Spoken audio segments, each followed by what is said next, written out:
Hello and welcome to Crucible of Words for more dedicated legacy action. Today we're playing my beloved Turbodepths, and this time we are in the green-black build. For those who aren't in the know, the aim of this deck is to make a 2020 using Dark Depths. We either remove all the counters with Hexmage, or we make a copy with Thespian Stage, and this copy has no counters on, and we get 2020. Our whole deck is dedicated to doing this. So we've got 8 tutors, we've got a load of fast mana to try and power this out, and then we've got different ways of protecting our creature. So things like Pithing Needle can protect from Wasteland and Caracas. We have 4 Not of This World to protect from removal spells once we get our creature into play. And then we have a Legolas' Quick Reflexes as an additional piece of protection against removal. And then we've got some hand disruption in the form of Thoughtseizes and Inquisition of Kozilek.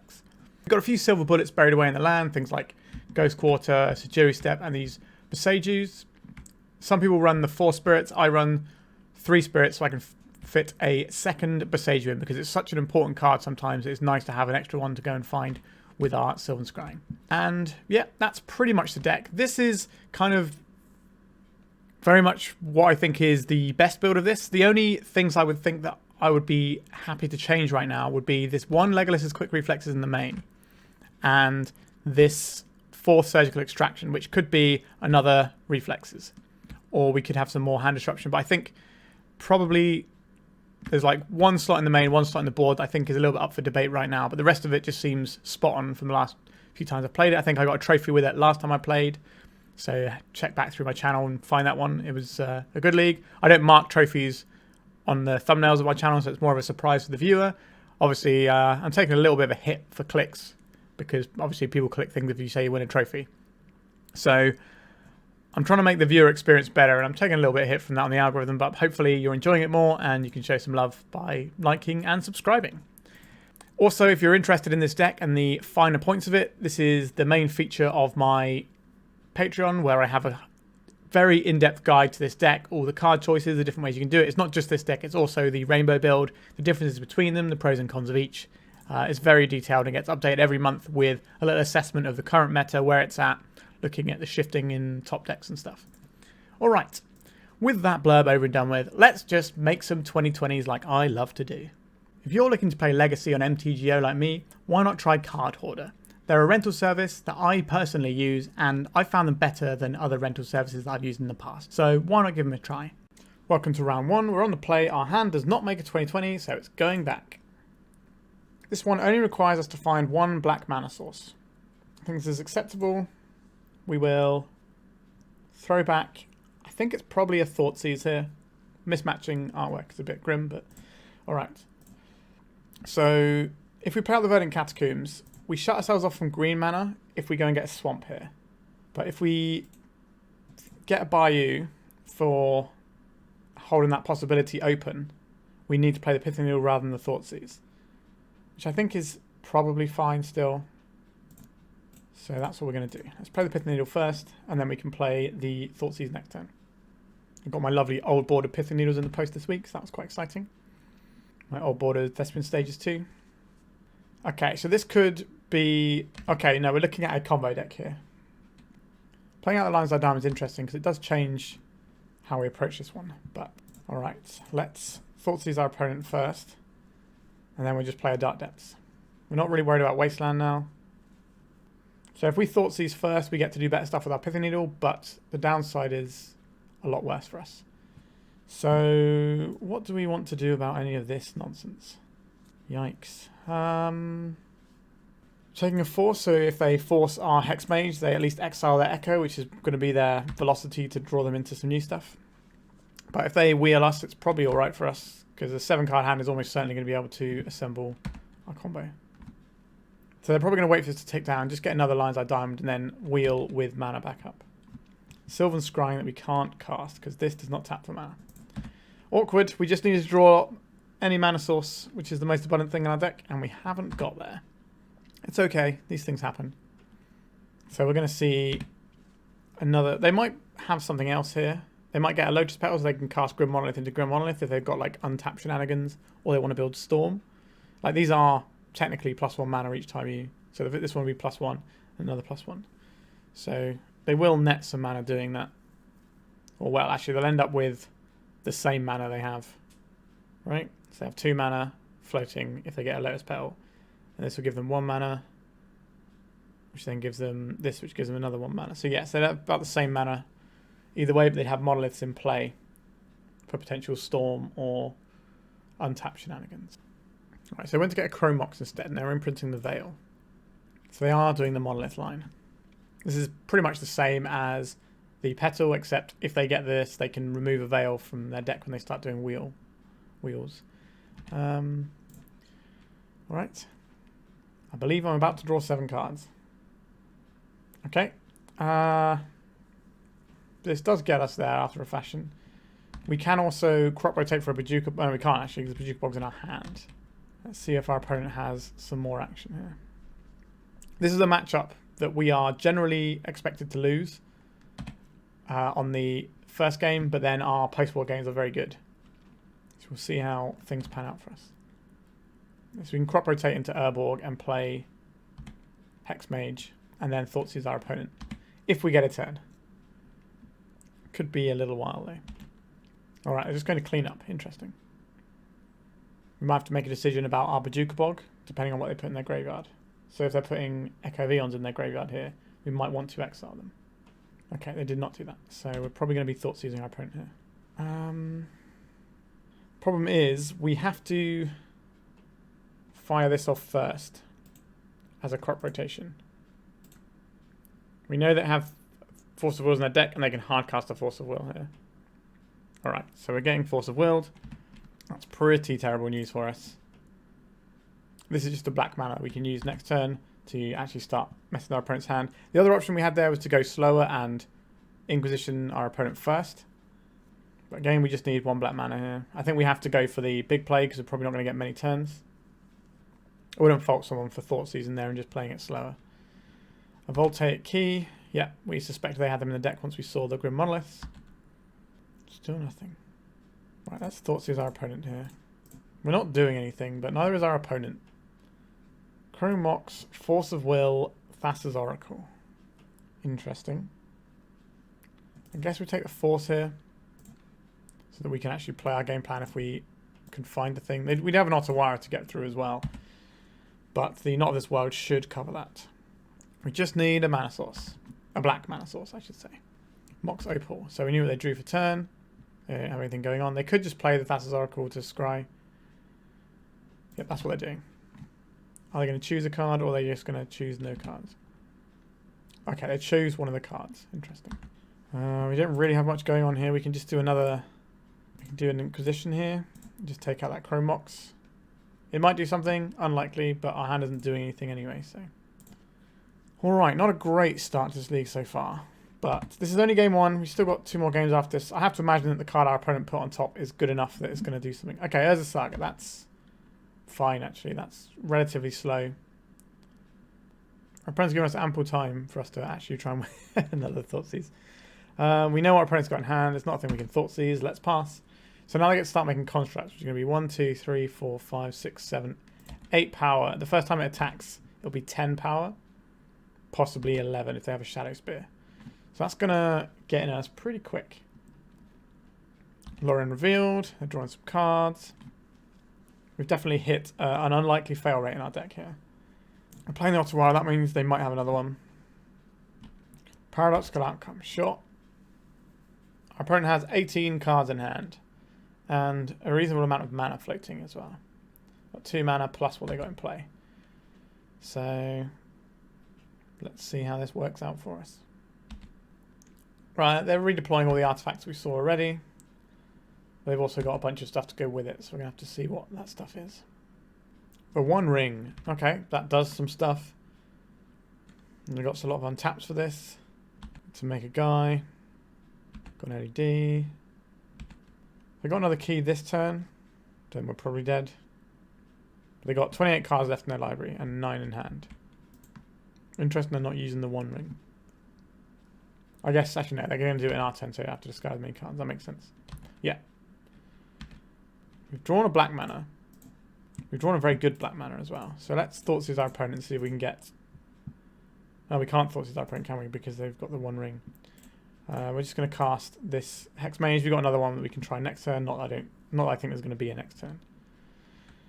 Alright, well we have a shot to try and win this game, but our opponent's going to be playing a lot of spells next turn. They've already failed once on their little spinning around, so maybe we can get there this time.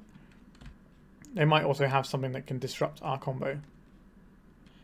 If we think they got a Pithing Needle or something, we're supposed to do this now. Alright. It's our opponent's enormously stacked hand versus our one Not of This World. 11 cards in our opponent's hand. They can also untap. So what they're probably going to do this turn is... Okay, no, I thought they were going to hold this to give their creature unblockability. Was their plan. Paradox. Okay, so they're probably just going to win the game now. So what they're going to do here is they play a card, it untaps all their stuff, and they can draw their entire deck from this point. Alright. So we have a lot of good tools for this. We've got Collector Ouphes, we've got Null Rods. Abrupt Decays are pretty reasonable. Duress is also better than the Inquisition of Kozilek here. So we'll swap those out. We do not need Legolas's quick reflexes. Pithing Needle is alright. Not of This World is not really where we need to be. Like, we can shut off Otawara, but it's not that great. Bojuka Bog is unnecessary. And Sejiri Steppe is not very useful either. So that's one more cut we need to find. Probably an Abrupt Decay. The Abrupt Decays are fine, but not amazing. But if they've got calm packages and stuff, we're going to want to be able to blow up an Ensnaring Bridge at some point. If we've got our Collector Ouphe stuff, which is our main plan here, is to put one of those into play, or a Null Rod. If we've got one of those in play, then our opponent is going to struggle quite a bit, and they're not going to be able to cast things like Otawara because a lot of their mana's switched off. This is one of the matchups where we're more interested in stopping our opponent than doing our thing. So we can keep hands that don't actually do our thing as long as we can deploy like a turn 1 Collector Ouphe. Sure, a turn 1 Collector Ouphe on the play is probably pretty good. Press Urborg, play out this for green. Alright, Collector Ouphe on turn 1 off a Lotus Petal. It's not how you normally see Collector Ouphes come into play, but it is what it is. So our opponent's biggest threat to us now is Urza's Saga.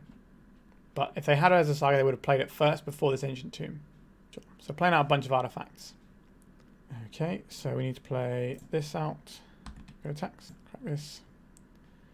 Go and get Bayou. Cast a Sylvan Scrying. Go and get a Thespian stage. We can work towards our combo kill as well in a couple of turns.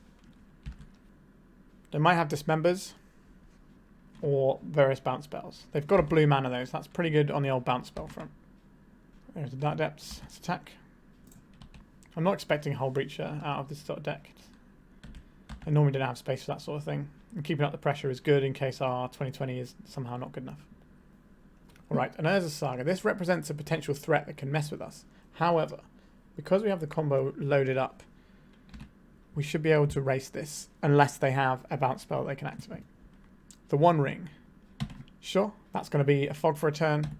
This isn't actually the turn where we get to do our combo, so that's interesting they've done that now. I guess maybe they just want another artifact in play and they're going to dedicate the mana to the Urza's Saga next turn, so this is the opportunity to make their Urza's Saga construct slightly bigger. But we can combo out, and then if that's no good, we've got the combo rolled up again in our hand. This is all before the Urza's Saga can tick down. It's just another One Ring. Paradoxical outcome. Sure. They need the mana to cast a bounce spell.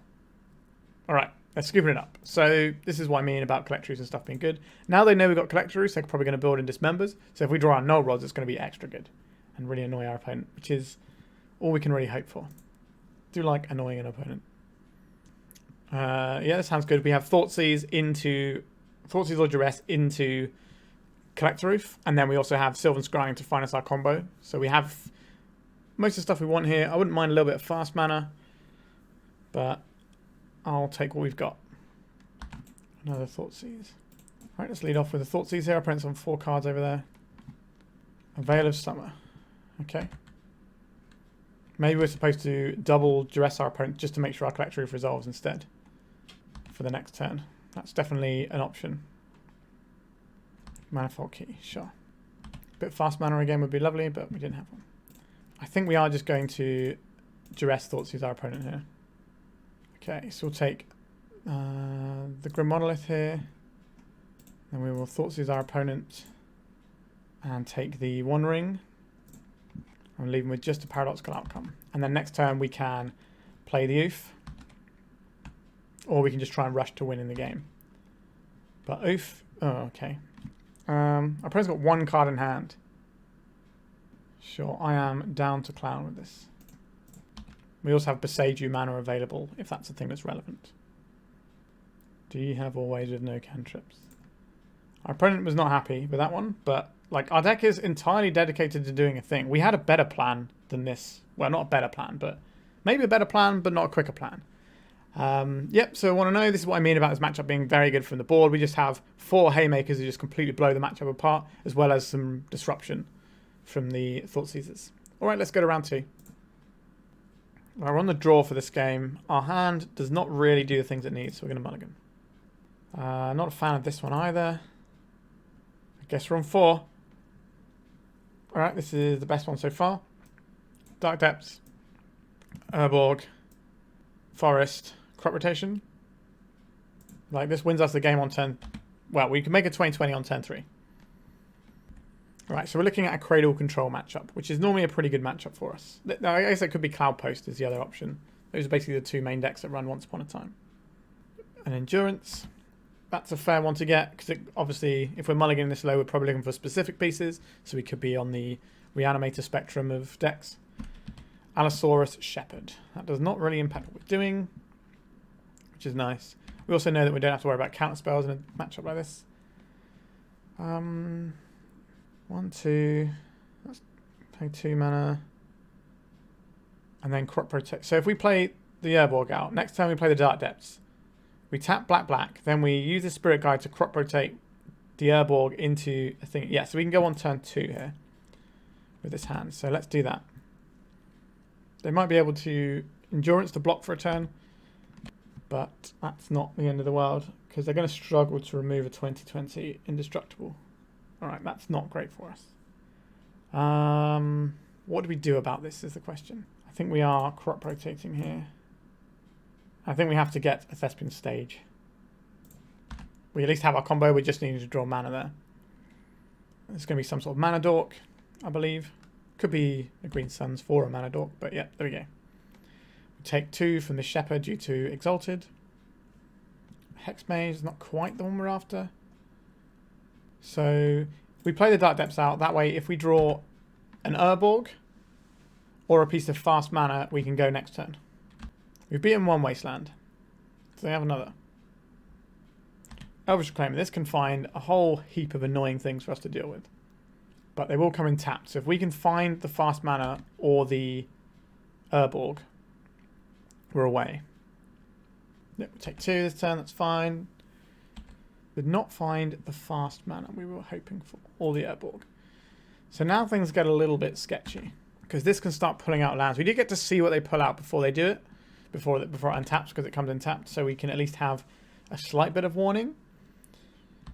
So if they get Caracas, that's bad news for us. But if they get... Okay, it feels like they're just going to go in natural order this turn and then kill us. I believe that's what's happening here.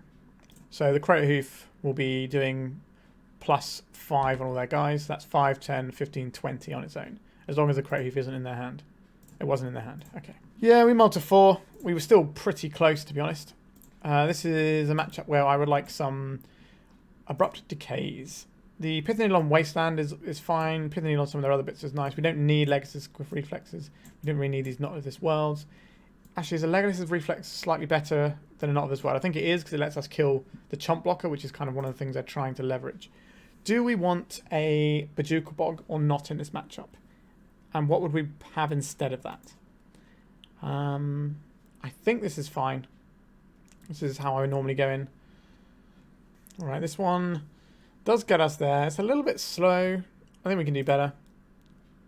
Alright, this one's pretty decent. I will keep this. And I think we're going to get rid of this. Is it the Boseiju or the Verdant Catacombs? Because obviously these 4 cards make us a 20-20.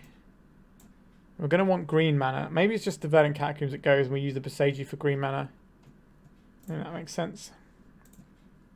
So I think we play out this Swamp. And do I play out this Lotus Petal now? What is the punish for that? A Thoughtseize is a little bit punishing, perhaps.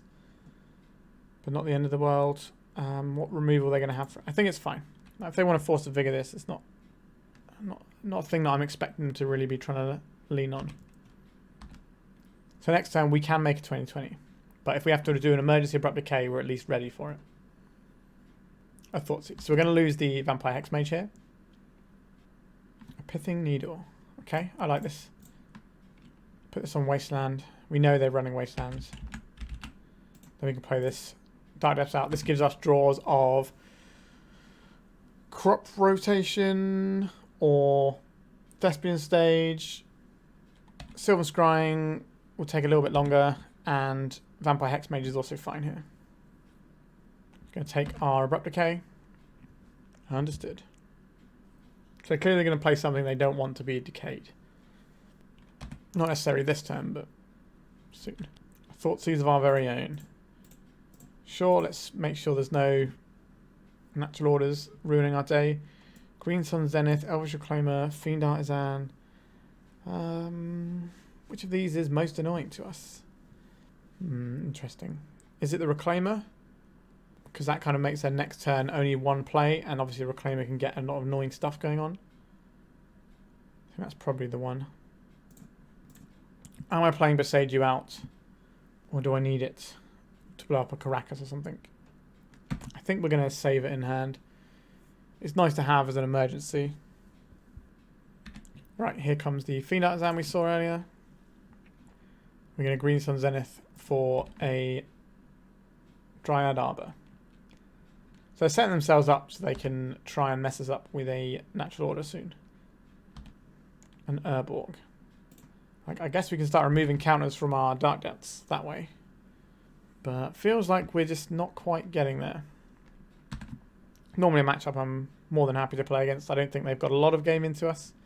But sometimes things don't go your way, which is part of the enjoyment of Magic the Gathering. If every game was basically predetermined on matchups entirely, then it wouldn't be a particularly fun game in my opinion. So we're going to see a Once Upon a Time. What is this going to get them? Should be Cradle into Natural Order. It's probably worst case scenario for us. Another Fiend Artisan. Playing the Fiend Artisan. So they're probably going to attack us for 3 with this one using the Exalted. Oh no, the Cradles. They could be tutoring now instead. Yeah, they're tutoring for a 3-drop. Opposition Agent. Yep, that's a good one. Right on time. Okay, so we could burn our Lotus Petal to this, but then we don't have any green mana. So I think we just play the Boseiju now, and we're just trying to draw an Abrupt Decay so we can take out this Opposition Agent, get our win condition, and have a lovely time. We've got a little bit of time for this, but not the most. They've got, what, 9 power here? So that's a 2-turn clock if they just turn their guys sideways. If they start dithering around getting other bits and pieces out their deck, then I don't think that is the best thing they can do. Obviously, if they've got a natural order here, we're just absolutely toast. Alright, I think we are just toast. Rest in pepperonis. Okay. Things didn't really come together very well for us there. We had a multi-4 in game 1. And we were very close to winning with our multi-4. And then this one, our opponent just had some handy pieces of interaction, and our draws weren't really optimal. So, sometimes happens. Let's go to round 3. We are 1-1. This hand doesn't really fill me with a great amount of joy. I'm going to mulligan this one. This one seems a-okay. We will keep. One of these cards has got to go. It's probably a Verdant Catacombs here. Depending on the matchup, we might be able to leverage this quick Reflexes. Verdant Catacombs from our opponent. A Grief. So this is going to take our Sylvan Scrying. So the Verdant Catacombs and the Grief makes me think our opponent is on the green-black Reanimator with sideboard with a Bloom Apprentice combo. Okay, they're going to reanimate this and get the Sylvan Scrying as well. Oh no, interesting. I'm surprised to see that. Now we don't even need the Sylvan Scrying. We play out the... Which one do we play out? I think we just play out the Depths first. That way if we draw Hexmage, we can then play the Urborg. Now we could always play the Urborg first, but if we draw fast mana into fast mana, then we can do things a little bit differently. Alright, they're going to get an Atraxa into play. That's pretty good. Whole bunch of stuff over there. Yeah. This matchup is an interesting one. In game 1, we obviously have crop rotation, whereas our opponent, doesn't necessarily have the most ways of playing around stuff. They don't have the show and tells and things in game 1. They just have to discard us first. And a lot of our combo is discard resistant. But here we're just going to get kind of stomped on. Sire of Insanity. Don't see that every day. Yeah, I think we can say goodbye to this one. So we would like some surgical extractions. The Abrupt Decays for their Witherbloom Apprentice combo and the Duresses. These are things I'm interested in. The things that I do not feel we need are these ones. And then it's a case of, if we want to fit in all of these things, something has to go from here. This is not really a Ghost Quarter matchup, so we can trim that one. That leaves us with one slot that goes. It's probably the quick reflexes. This does allow us to attack through a blocker, though. Because we can just dome it, but it's kind of slow. So I think this is what we want. They might not be on the Witherbloom Apprentice, but if they're on the red build, they have Magus of the Moon. So either way, we're going to want these Abrupt Decays. Yeah, this hand does quite a few things that I enjoy. We've got Graveyard Hate in the crop rotation, and we don't even need it for our combo. Although it does slow us down a little bit if we have to turn, let's say, Yavimaya into a Bojuka Bog. But I think we still lead off on the Yavimaya here. And hold up our crop rotation for Bojuka Bog. There is a Marsh Plants. What's the damage? A Lotus Petal. If we're on a show and tell line, that gets a little bit tricksy for us. Okay, Grief. Pitching Unmask. If they're just on the Grief Reanimate Grief line, we handily beat that. So if we lose a crop rotation here, we don't really have any incentive to get something other than this Yavimaya, and we can just play on these lands and do it that way. We do still have to worry about Magus of the Moon as a potential here. That's something they're going to have to tutor for, so we're going to have some amount of seeing that coming before it just comes and bodies us. Okay, so we're going to lose the Abrupt Decay. So now our plan is just make 2 land drops, win the game. So the correct play here is the Dark Depths, because if we draw an Urborg, we can play the Hexmage, and we don't have to lose 2 lands to make our 20/20, which means we're closer to having another combo in case this one doesn't work. So our opponent might have some ways of making us sacrifice creatures. I don't know what's coming here. So let's pass, and then in our opponent's turn we make a 20/20 when it's relevant, and we hope they don't have anything for it. Unmask, you say?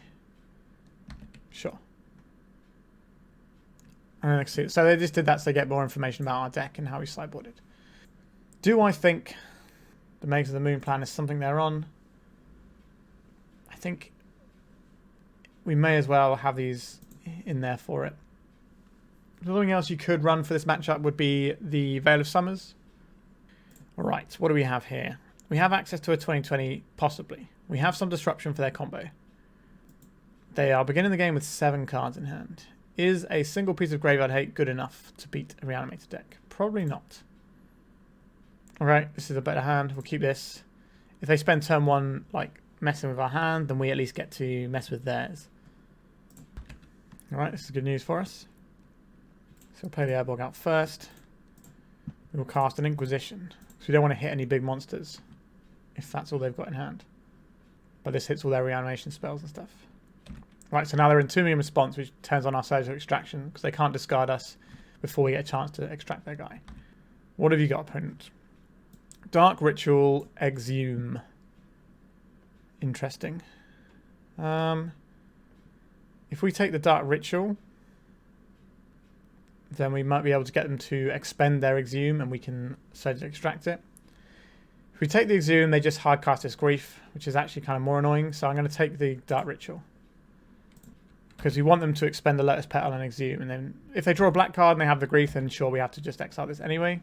But at least this Grief is not in play, because we're going to need to draw a win condition. We need one of our pieces. Alright. What are we doing this turn? If we Sylvan Scrying, we don't actually have our combo for another turn anyway. So I think this incentivizes us to Thoughtseize again. Is that right? I think it is right. We'll take this Grief. Do we take the Grief now? Do we take the Exhume now? It's kind of an interesting one. What do we take here? So if we take the Grief and they Exhume, they do get the Grief anyway. Because of how Exhume works. Because it's not target, you just choose a creature in your graveyard on resolution. So I guess we take this one out. And then I think we're playing out our Bayou here. We can pay 2 life for our Sejiri Extraction, but we're going to lose our Sylvan Scrying if they play this Grief. I don't know why they wouldn't play the Grief here.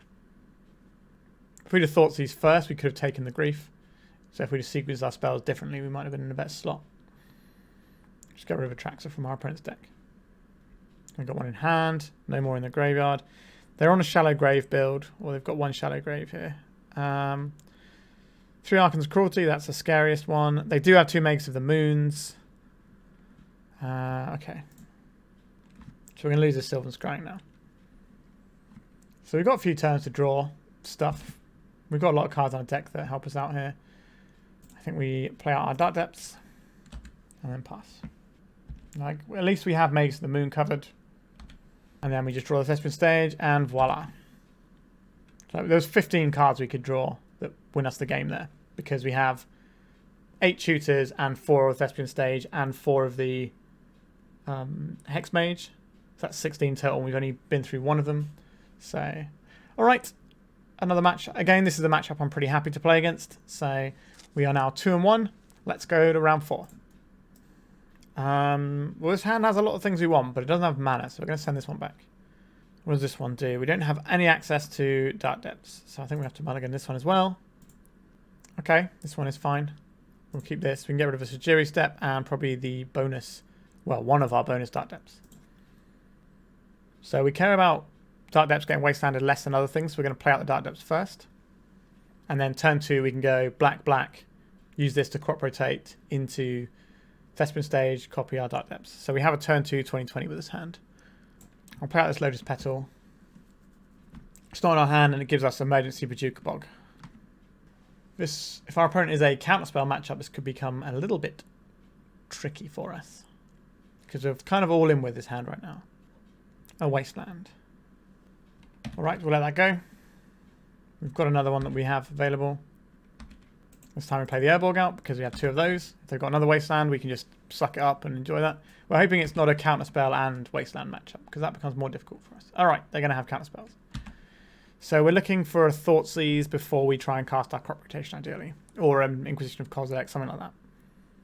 Inquisition of Kozilek, not as good as Duress in this matchup though. Because the main things we're trying to do is stop their counterspells. Although it does hit the Brazen Borrower, which could be one of the ways they're trying to deal with our 2020. Not of this world. Alright. So we have a choice here. They didn't shuffle their library with that Ponder, so that doesn't make me feel great. But if they're just on Wasteland, then we just kind of go for it here when they try and Wasteland us. If they don't go for it, then we kind of stare at each other for a little bit. Counterspell here would be pretty savage. There's a counterspell. Okay, goodbye, Dark Depths. Yikes. Not a great turn for us, that one. Let's see a little bit more of our opponent's deck. I pretty much could scoop now, but I'd like to see more of our opponent's deck, and there are sequences of draws that do just win us the game still, so there is that. Our opponent's deck is going to be Delver or blue-black sort of scam Stalactite Stalker, but we'll see. Okay. Oh no, we're on Bug Beans then. That's what this probably represents. This is, again, a pretty fine matchup. But, because thankfully this has pushed the white Beanstalk decks out of the format. I'll see a few more cards from our opponent's deck. Just get a little bit of information about what we're dealing with. Just to confirm that it is Bug Beans and not some sort of weird... Okay, that's enough information. I know what our opponent's deck is. Yeah, so this is much better for us than the Bant Beans. Because the Bant Bean deck is one of our worst matchups going. Whereas this one is not so bad. So these are things that I'm interested in for this matchup. They do not bounce our creature, so these can go. These can stop wastelands. We don't want all of these surgical extractions. We want one surgical extraction. Which means you're probably keeping one Not of This World. Not of This World probably better than Legolas' Quick Reflexes here. Well, the Reflexes lets us get through their threat, but we're not really bothered about their threat. So this is the setup we're going with. A little bit more discard, and that's pretty much it. So Surgical Extraction is for their Wastelands because they're a Life from the Loam deck. They're also a Witherbloom Command is sort of like a mini Life from the Loam. So hitting all of their Wastelands is pretty important with the Surgical. But we also have the 4 Pithing Needles, which does every copy. Maybe we want another Surgical. Talk myself into it. Do you want a 3rd Surgical? I don't think so. But maybe we do. Yeah, I think let's have a 3rd Surgical. Let's try this. This is no good. We're going to mulligan this one. This has some of the tools we want, but doesn't really get us anywhere. I think we can do better. Alright, I think we're just going to Oblivion here, as it turns out. Alright, I think we have to keep this one. So this is... We're keeping the Dark Depths, a couple of lands, and a Thoughtseize, I think. Not how we drew it up, if I'm being honest. Right, so we're probably going to play on basics for a little bit. Interesting. So we could Thoughtseize now, or we could Thoughtseize next turn. If we Thoughtseize next turn, we can Thoughtseize into our combo, but they are a Daze deck. They've got Beanstalks things. We can force a suboptimal Brainstorm here. And we could just draw another piece of discard next turn. Okay, we did not hit any of these things. So we're kind of all in on the first thing we do. Interesting. We have to take the Daze here, so we can at least present our attempt next turn. We only get one go at it because of the Surgicals, but they really struggled to remove 2020s. Right, so showing us what they drew this turn as well, which is kind of them, but they want to keep the fetch land. So we're going to see up the Beanstalk here. So they're going to have a mystery card. It can't be blue card either. Well, it can't be Force of Will and blue card in their hand here. I want to Surgically Extract our Thoughtseize. Be my guest. That's not what this game is about right now. Going to Bayou. Play out our land. Play this out. They drew another Daze off the top. Yikes. That's tragic news for us. So that was the card they drew off of their Beanstalk. They're going to draw a Wasteland now. That'd be equally savage. Another Beanstalk. Sure. That is quite a tilter, I won't lie. Sometimes things just aren't going your way. He's surgically extracting our Hexmage. Sure, that's fine. We've still got 4 depths. It's a really weird use of Surgicals, in my opinion. I guess they know we have the Pithing Needle. Like, the one on Thoughtseize is odd to me. But this one makes more sense knowing that we have a Pithing Needle in hand. They can remove this with Witherbloom Command, unfortunately. But they didn't have that just yet. So we're going to see Sauron's Ransom probably in this turn cycle. What are we going to have here? A crop rotation into... Yeah, so we have a 2020 here. So in response to our opponent's Sauron's Ransom, we're going to do it.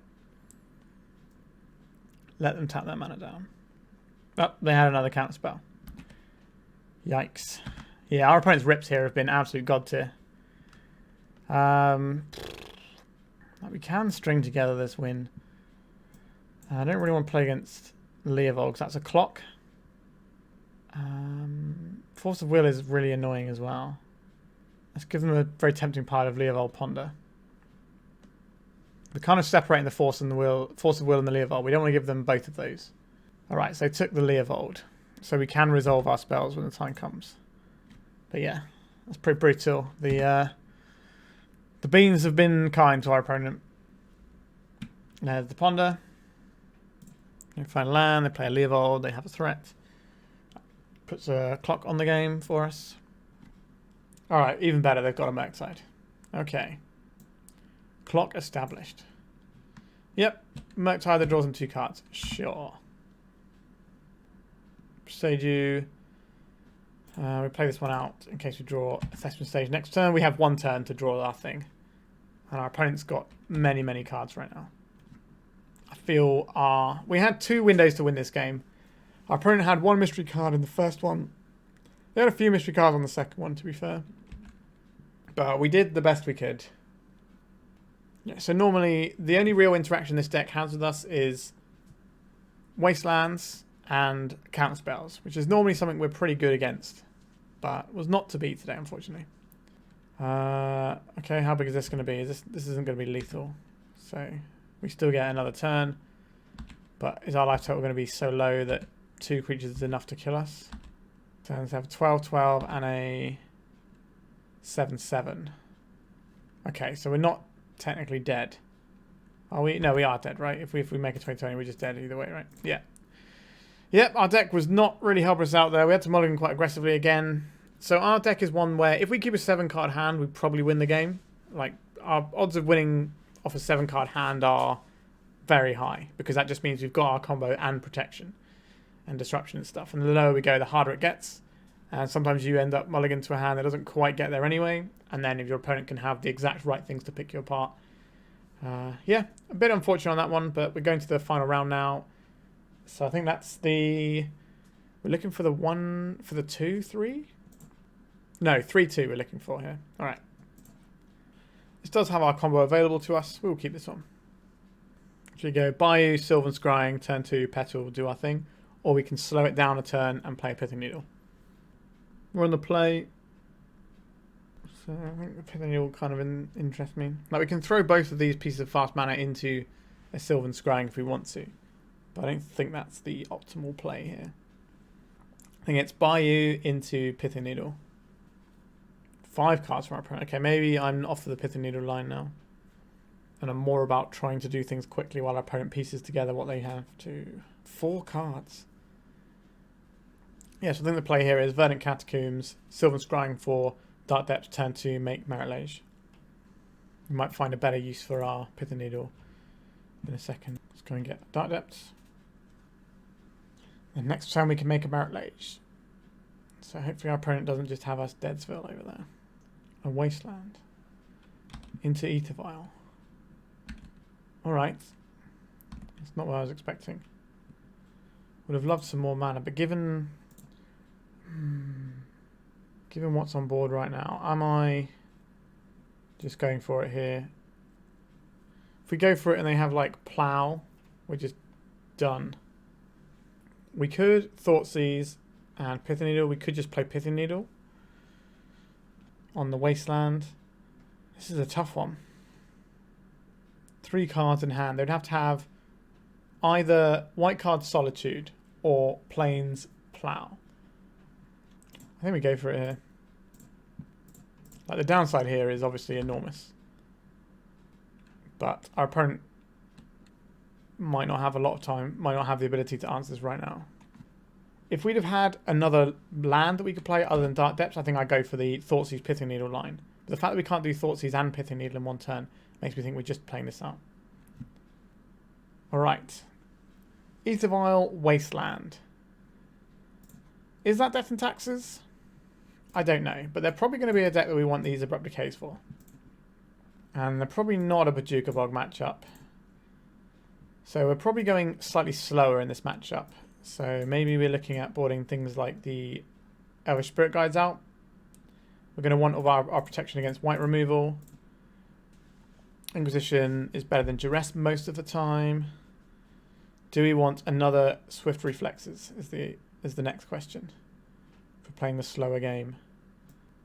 We'll go for a Reflexes over a piece of discard. So we're mainly going to be trying to beat... Well, if it's Death and Taxes, we're mainly going to be trying to beat like Caracas and Wasteland and Plow and stuff like that. So we can cover the Wastelands with the Needles, and then everything else can be devoted to stopping Plows killing us. Now, if they're a different Ether Vial deck, like, I don't know, humans or goblins or merfolk maybe, like, there's some options they could be different things. I think we'll play around the sort of the most famous Ether Vial deck. Like, this does some things, doesn't it? We don't have any green mana is the issue against the Wasteland deck. But we have a lot of green mana just in general in our deck. Our opponent's gone to 6 cards already. Are we... This is pretty cold to Wasteland, which is like the only card we know our opponent runs. No, I'm going to go for something a bit more stable. Okay, I like this. We have access to cast our crop rotation. We have our things. I'll keep this. We've got some protection here. Do I want a Thoughtseize or do I want a Ghost Quarter? I think we'll keep the Ghost Quarter because it's the mana. So we have everything to combo off here. We just need to not get done by whatever they're doing in the meantime. There's a Wasteland. There's an Ether Vial. Alright, we've seen the same two cards. Right, we just play out this Verdant Catacombs. We don't have to crack it. We don't have to do anything. For our opponent's black-white, they might have Opposition Agent, which is something I'm going to have to worry about. Another Wasteland. Alright, opponent. I see your game. An Abrupt Decay. Interesting. I think we're playing out this Ghost Quarter. Just going to be Mother of Runes. It is Mother of Runes, okay. Double Wasteland is not the best for us, but we have Pithing Needles in our deck. We're not doing anything, but this favours our opponent because they're ticking up their vial. We could crop rotate our Ghost Quarter into a swamp, so we at least have Abrupt Decay mana freely available. But I don't think we need to do that just yet. We can do that when we need to, really. A Lotus Petal. That's so play the Lotus Petal. I think we're just passing here. What is there Ether Vial on 2? Is it Stoneforge?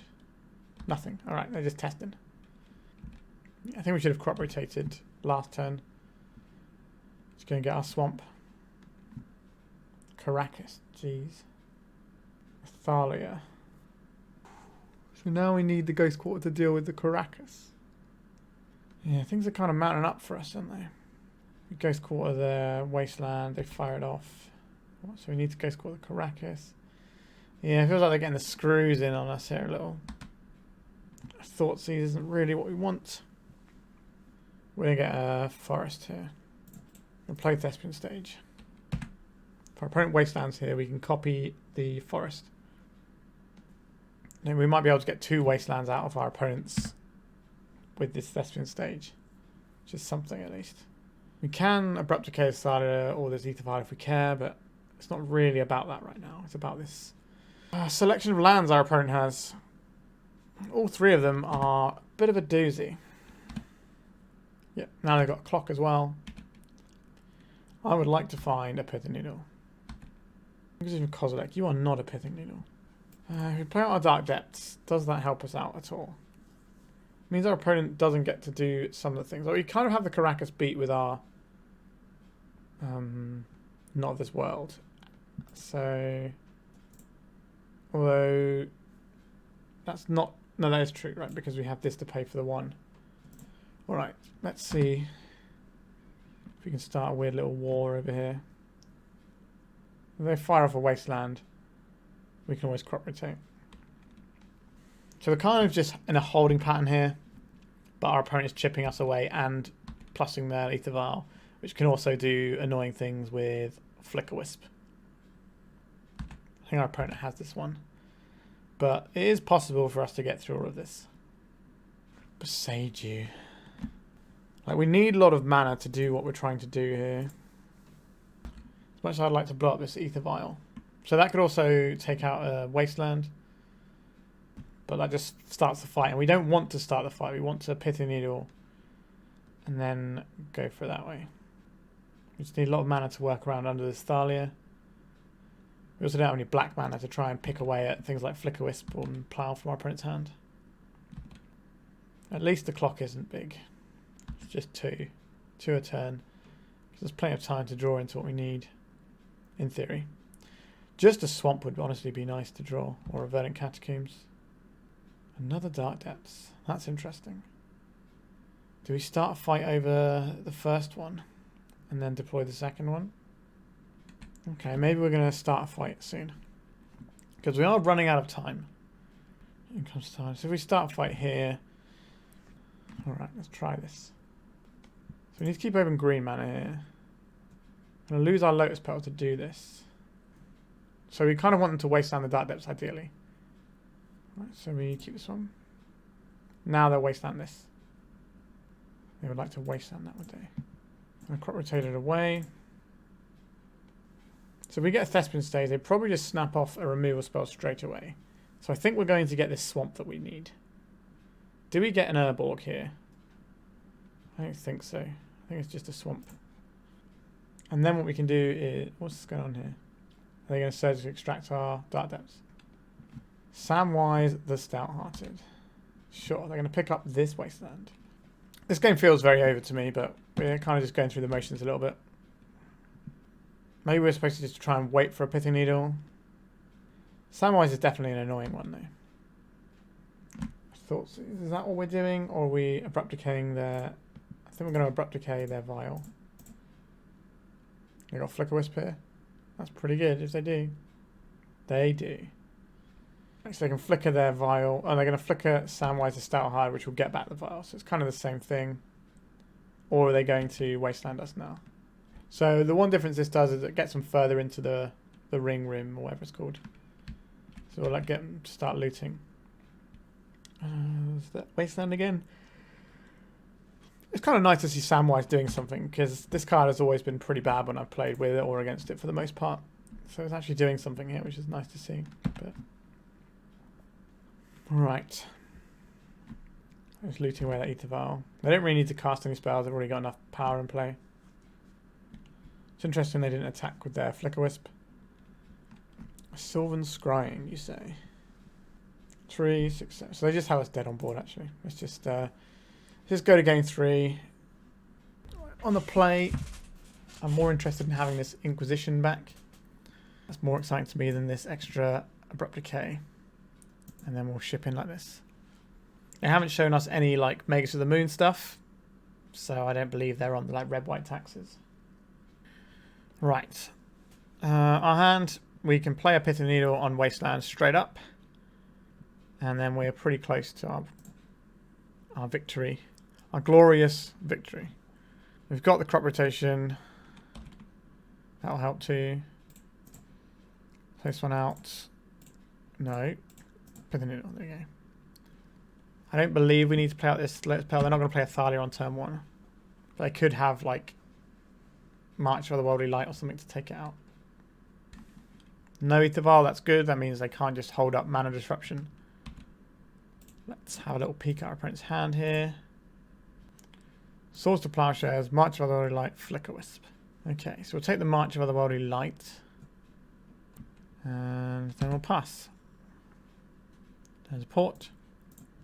So we're looking for not of this world would be quite useful. They're probably just going to be putting down our green source here. Putting down our black source, interesting. I guess that casts Hexmage. That's not really what we're about. Do I play out this Dark Depths? I think so. We've got the Pithing Needle on Wasteland. Our opponent's not really showing us. They can Flicker Wisp this out, but not this turn. Whilst they have the swords, we need to find an answer to that. Right, played a plains and passed. I'm going to port down our black source. They did not port anything down. So we're just going to wait until we draw a piece of protection or a piece of discard. There's a, like what, 6 plus a whole bunch of other discard spells. So Cathar Commando. That is a bit of an annoying one, because this can blow up our Pithing Needle. Turn on their wastelands. There's a wasteland, okay. Yeah, the longer this game goes on, the worse it is for us. I'm not fancying our chances now. So they can blow this up, wasteland us, and then Samwise to get back their wasteland. That's a pretty good sequence there. Let's Thoughtseize our opponent. So they should do that sequence now. Alright, they did not do it right now. Interesting. So we take the plow, and that's what they've got over there. So Flicker Wisp can also interfere what we're doing. If we get to our opponent's end step and make it, then I think we're okay. But I think we're going to see some amount of stuff here. Right, we lose our Pithing Needle here. So I assume they're going to Wasteland here and then cast Samwise. No. They're just going to get back their Cathar Commando. That's interesting. I think I'd rather just have 2 Wastelands. Would love a Knot of this world. So our opponent is kind of playing, like, they don't know what we can do in terms of making 2020 and playing around the things they've got. So they kind of have to be careful when they try and pick their fights. Right, we're seeing some movement on our opponent's turn. I've used quite a lot of their clock, but I think this game is probably going to be over before they run out of time. I would like to tap down our green source. Okay, let's float a green. Playing another port. And we're going to tap down our black source. We'll float a black. Then they would like to move phases. That's interesting. I will kill their Samwise while I'm here. Right, let's crop rotate. Get back our Dark Depths. Have they got a surgical extraction here? They do have a surgical extraction. That's the ball game. Yeah, our deck was not very kind to us there. It's kind of the story of the entire league, really. We had a lot of mulligans to 4. We had like that Bug Beans player who ripped the exact thing 2 turns in a row and just got us dead. That last one, we just couldn't find either protection or a Pithing Needle. Like another Pithing Needle would have been fine later on as well. We had a lot of options to draw, but we just didn't get there, which is the nature of the deck sometimes. We're not playing a blue deck. We can't filter for stuff. We do have a bunch of tutors, but they don't always get the things we want. So, 2-3 is probably the worst record I've had with this for quite some time now. But we weren't a million miles away from winning the games we lost. I'm pretty happy with this build. Legolas' quick reflexes continues to be not that impressive. I think with the format changing again, it's kind of less good. Obviously, it's pretty fine that last matchup we played, but maybe just having more hand disruption would be better. So maybe we're looking at playing another Inquisition, or we can push us to the board and put a Duress in the main. But the Legolas' quick reflexes still not really shining like I'd like it to, especially since the slower white control deck of the Bantstalk deck. That's gone now, pretty much. Like, hardly anyone's playing it because it's absolutely annihilated by the Bugstalk decks. It's sort of dropped off the face. I think Bugstalk is now 10% of the meta, and then the 5-color Bant-based ones are, like, nowhere to be seen.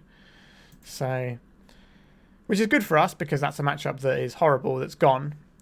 And it's been replaced by a matchup that is actually pretty good for us because they can't really remove our guy, but we didn't quite get there today. So I think maybe next time I play the green-black, we're going to see how it feels without Legolas' quick reflex. Have more stuff that we cast before the fact. And see if that gets us where we need to go. We could also play a Tamiyo Safekeeping instead, because at least that protects our lands from wastelands. That might be the better shot than the Legolas' quick reflexes.